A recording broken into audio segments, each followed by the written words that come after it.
નમસ્તે મિત્રો, કેમ છો બધા? મજામાં ને? તમારું બધાનું સ્વાગત છે મારી યુટ્યુબ ચેનલ રિતેશ ખત્રી ઓફિશિયલમાં. હું છું રિતેશ ખત્રી અને આ છે મારી YouTube channel Ritesh Khatri official. આજે આપણે આ વિડીયોમાં જોવાના છીએ ધોરણ 6 વિષય ગણિત પ્રકરણ 8 દશાંશ સંખ્યાઓ નો ભાગ નંબર 3. ભાગ નંબર 3માં દશાંશ સંખ્યાઓના સરવાળા આપણે શીખવાના છીએ કે દશાંશ સંખ્યાઓના સરવાળા કરવામાં આવે તો કેવી રીતે કરી શકાય અને તેના કોયડા પૂછાય તો વ્યવહારુ કોયડાના જવાબ કેવી રીતે મેળવી શકાય તે આજે આપણે વિડીયોમાં જોવાનું છે. માટે વિડીયોને સંપૂર્ણ જોવા વિનંતી છે. વિડીયો ગમે તો વિડીયોને લાઈક કરજો, તમારા મિત્રોને શેર કરજો અને મારી યુટ્યુબ ચેનલ રિતેશ ખત્રી ઓફિશિયલને સબસ્ક્રાઇબ જરૂર કરજો, જેથી મારી આ ચેનલની અંદર રહેલા ધોરણ 6, 7 અને 8ના ગણિત વિષયના તમામ પ્રકરણના વિડીયો અને પેપરને લગતા વિડીયો તેમજ સ્પર્ધાત્મક પરીક્ષાના વિડીયોના નોટિફિકેશન તમને મળી રહે અને મને પણ નવા નવા વિડીયો બનાવવાનું પ્રોત્સાહન મળ્યું રહે કે જેમ તમારો સહકાર મને મળતો રહે છે એમ મને નવું વિડીયો બનાવવાનું પ્રોત્સાહન મળતું રહે છે અને આ ક્રિયા સતત ચાલતી રહે છે. તો ચાલો હવે શરૂ કરીએ આજનો આ વિડીયો. સ્વાધ્યાય એટલે કે પ્રકરણ 8 દશાંશ સંખ્યાઓનો ભાગ નંબર 3 દશાંશ સંખ્યાઓના સરવાળા. તો મિત્રો દશાંશ સંખ્યાના સરવાળા કેવી રીતે કરી શકાય ચાલો જોઈએ. નંબર 1 0.35 અને 0.42 નો સરવાળો કરો. તો આવું પ્રશ્ન પૂછાય તો અહીંયા આપણને ખબર છે કે આને પોઈન્ટ જે દશાંશ ચિહ્ન છે એની આગળ વાળો છે એકમ કહેવાય, એટલે એકમમાં 0 છે. દશાંશ ચિહ્ન પછી જે જમણી બાજુ આંકડો આવે અને દશાંશ કહેવાય અને બીજું આંકડો આવે અને શતાંશ કહેવાય. તો આવું લખાય 0.35. 0.42 માં એકમ 0 છે, 4 એ દશાંશ છે અને 2 એ શતાંશ છે. તો હંમેશા યાદ રાખવાનું કે શતાંશ નો સરવાળો શતાંશ સાથે થાય, દશાંશ નો દશાંશ સાથે, એકમનો એકમ સાથે. તો 5 ને 2 7, 3 ને 4 7, 0 ના 0. તો જવાબ શું મળ્યો મિત્રો? 0.77. તો મિત્રો આ રીતે ગણી શકાય. જોઈએ બીજો દાખલો. 0.68 ને 0.54 નો સરવાળો કરો. અહીંયા 0 એ એકમ છે, પોઈન્ટ પછી પહેલો આંકડો છગડો એ દશાંશ કહેવાય, પોઈન્ટ પછી બીજો આંકડો એ શતાંશ કહેવાય. 0.54 0 એ એકમ છે, પોઈન્ટ પછી પહેલો આંકડો દશાંશ કહેવાય, બીજો આંકડો શતાંશ કહેવાય. સરવાળો કરો તો 8 ને 4 12. તો મિત્રો આવી રીતે 12 મૂકી દેવાના નથી, આ ખોટું પડે. શું કરવાનું?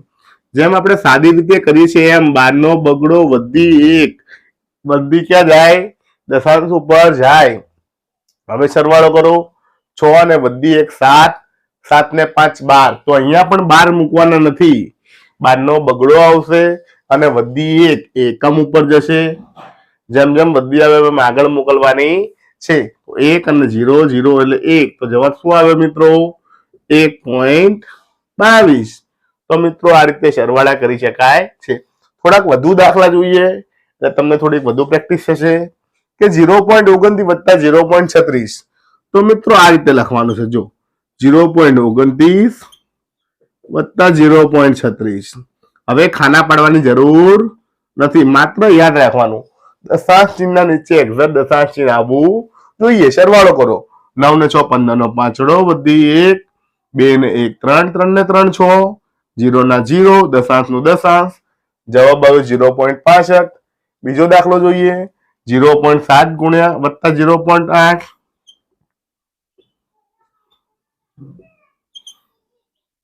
મિત્રો અહીંયા જુઓ, શું તમને એમ લાગે છે કે અહીંયા પોઈન્ટ પછી એક જ આંકડો છે, બીજો આંકડો નથી? અહીંયા પોઈન્ટ પછી બે આંકડા છે. જ્યારે પણ આવું હોય, કોઈ આંકડો ના હોય, પોઈન્ટ દશાંશ ચિહ્ન પછી છેલ્લે ના હોય, ક્યારે દશાંશ ચિહ્ન મૂક્યા પછી છેલ્લે ના હોય, તો ત્યાં તમે 0 મૂકી શકો છો. હવે સરવાળો કરો. 0 ને 8 8, 7 ને 0 7, દશાંશ ના દશાંશ, 0 ના 0. તો 0.78 જવાબ.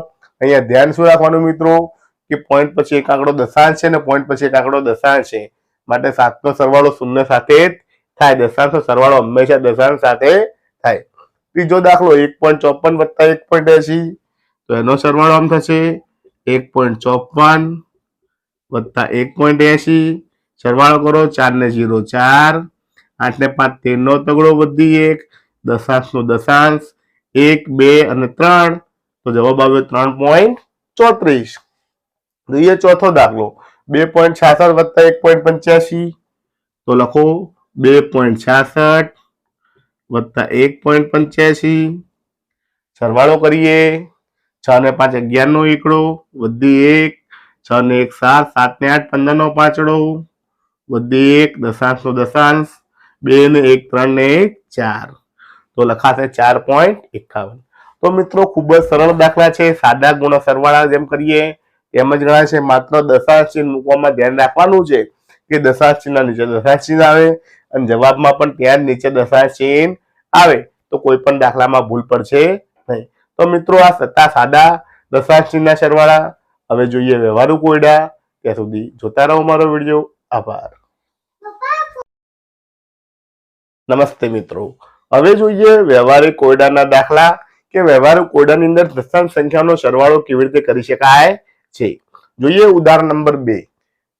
લતાએ એક પેન ખરીદવા 9.50 રૂપિયા આપ્યા અને એક પેન્સિલ ખરીદવા 2.50 રૂપિયા ખર્ચ્યા, તો તેણે કુલ કેટલા રૂપિયા ખર્ચ્યા? તો મિત્રો કેવી રીતે કરાય? તો આ રીતે લખી શકાય જવાબમાં. જવાબ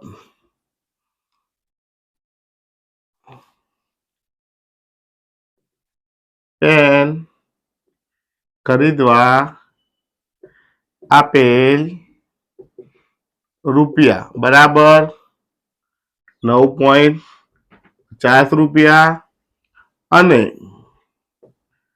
પેન્સિલ ખરીદવા આપેલ રૂપિયા બરાબર 2.50 રૂપિયા. તો આટલા રૂપિયા આપ્યા છે. હવે સરવાળો કરવાનો છે. તો કુલ આપેલ રૂપિયા બરાબર 9.50 વત્તા 2.50, સરવાળો કરીએ 0 ના 0, 5 ને 5 10 ની 0 વધી 1, દશાંશ ચિહ્ન એમના એમ, 9 ને 1 10 અને 2 12, તો આવ્યા 12.00 રૂપિયા. માટે કહી શકાય કે કુલ 12 રૂપિયા ખર્ચ્યા. તો મિત્રો આ રીતે વ્યવહારિક કોયડાના દાખલા ગણી શકાય છે. આ થઈ ગયું ઉદાહરણ નંબર 2 નું સોલ્યુશન. હવે જોઈએ ઉદાહરણ નંબર 3. ત્યાં સુધી જોતા રહો મારો વિડીયો. આભાર. નમસ્તે મિત્રો. હવે જોઈએ ઉદાહરણ નંબર 3. સેમસંગે 5 કિમી 52 મીટર બસ દ્વારા, 2 કિમી 265 મીટર કાર દ્વારા અને બાકી રહેલું 1 કિમી 30 મીટર અંતર ચાલીને મુસાફરી કરી, તો તેણે કુલ કેટલા અંતરની મુસાફરી કરી? તો મિત્રો આમાં લખવું પડે. શું લખવું પડે? તો લખીએ શરૂઆત કે પહેલા તો કાર દ્વારા મુસાફરી કરેલ કેટલી કરી? તો એને લખ્યું છે સેમસંગે 5 કિમી 52 મીટર બસ દ્વારા, પહેલું બસ છે તો લખીશું બસ દ્વારા કરેલ મુસાફરી કેટલી છે? 5 કિમી 52 મીટર. એને શું લખાશે? 5.052. કેમ આવું લખાય? કારણ કે અહીંયા જે મીટર આવે 3 આંકડામાં આવે એટલે દશાંશ ચિહ્ન મુકાય તો 3 આંકડાને 0.52 એવું લખવું પડે. હવે કાર દ્વારા કરેલ મુસાફરી જોઈએ કેટલી છે? તો 2 કિમી 265 મીટર, તો લખાશે 2.265 કિમી. અને હવે ત્રીજું ચાલીને કરેલ મુસાફરી મિત્રો કેટલી આપી છે? ઉપર જોઈએ તો કે 1 કિમી 30 મીટર, તો લખીએ 1 કિમી 30 મીટર, તો 1.030 મીટર એવું લખવું પડે. અહીંયા ડાયરેક્ટ 1.30 લખી ના નાખાય કારણ કે અહીંયા 2 આંકડા છે. જ્યારે આપણે દશાંશ ચિહ્નમાં ફેરવીએ તો 3 આંકડા આવે છે, 3 આંકડા પછી પોઈન્ટ આવે છે, માટે 1, 2 ને 3 030 એવું લખવું પડે. હવે લખી શકાય કુલ કરેલ મુસાફરી બરાબર આ ત્રણેયનો થાય શું થાય? સરવાળો. તો સરવાળો કરી નાખીએ આપણે. 5 અને 2 7, 5 ને 6 11, 11 ને 3 14 નો ચોગડો, વધી 1, 1 ને 2 3, 5 ને 2 7 અને 1 8. તો જવાબ આવ્યો 8.347. તો લખી શકાય કે સેમસંગે કુલ 8 કિમી, અહીંયા 8 પછી પોઈન્ટ છે એટલે કે 8 કિમી છે ને 347 મીટર. તો 8 કિમી 347 મીટર મુસાફરી કરી. તો મિત્રો આ રીતે વ્યવહારિક કોયડાના દાખલા ગણી શકાય છે. આ થઈ ગયું ઉદાહરણ નંબર 3 નું સોલ્યુશન. હવે જોઈએ ઉદાહરણ નંબર 4. ત્યાં સુધી જોતા રહો મારો વિડીયો. આભાર. નમસ્તે મિત્રો. હવે જોઈએ ઉદાહરણ નંબર 4. રાહુલે 4 કિગ્રા 90 ગ્રામ સફરજન, 2 કિગ્રા 60 ગ્રામ દ્રાક્ષ, 5 કિગ્રા 300 ગ્રામ કેરીઓ ખરીદી. તો તેણે ખરીદેલા ફળોનું કુલ વજન શોધો. તો મિત્રો કેવી રીતે ગણાય? તો જોઈએ જવાબમાં. સૌથી પહેલા છે સફરજન. તો લખીશું સફરજનનું વજન કેટલું છે? 4 કિગ્રા 90 ગ્રામ. તો આને પોઈન્ટમાં ફેરવવું તો 4 પોઈન્ટ આવે, પછી 90 ગ્રામ. ગ્રામને 3 આંકડામાં કરવું પડે. 2 ગ્રામ છે તો 1, 2 અને 3 ત્રીજો નથી એટલે 0. 4.90 કિગ્રા એવું લખવું પડે. બીજું છે કે દ્રાક્ષનું વજન કેટલું આપ્યું છે મિત્રો? જોઈએ આપણે. તો કે 2 કિગ્રા 60 ગ્રામ. ઉપર લખ્યું એમ જ 60 2 આંકડામાં છે, ગ્રામ 3 આંકડામાં જોઈએ તો 2.060 કિગ્રા એવું લખવું પડે. અને ત્રીજું જોઈએ કેરી. તો કેરીનું વજન અહીંયા આપ્યું છે આપણને 5 કિગ્રા 300 ગ્રામ. તો આમાં તો કઈ ફેરવવાની જરૂર નથી, ડાયરેક્ટ મળી જાય 5.300 કિગ્રા. તો મિત્રો અહીંયા જુઓ તમે પોઈન્ટ પછી 3 આંકડા આવી ગયા છે. નીચે લખી શકાય કુલ વજન બરાબર અહીંયા સરવાળો થાય તો સરવાળો કરી નાખીએ.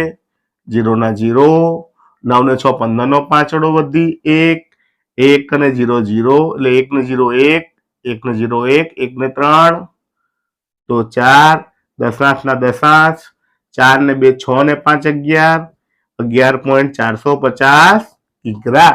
જવાબ મળ્યો 11.450 કિગ્રા.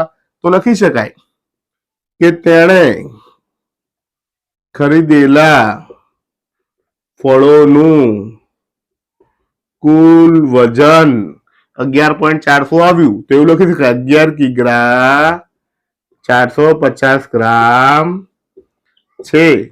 તો મિત્રો આ રીતે ખૂબ જ સરળતાથી અને સહેલાઈથી વ્યવહારિક કોયડાના દાખલા ગણી શકાય છે. અને અહીં આ ભાગ નંબર 3 પૂર્ણ થાય છે. નમસ્તે મિત્રો.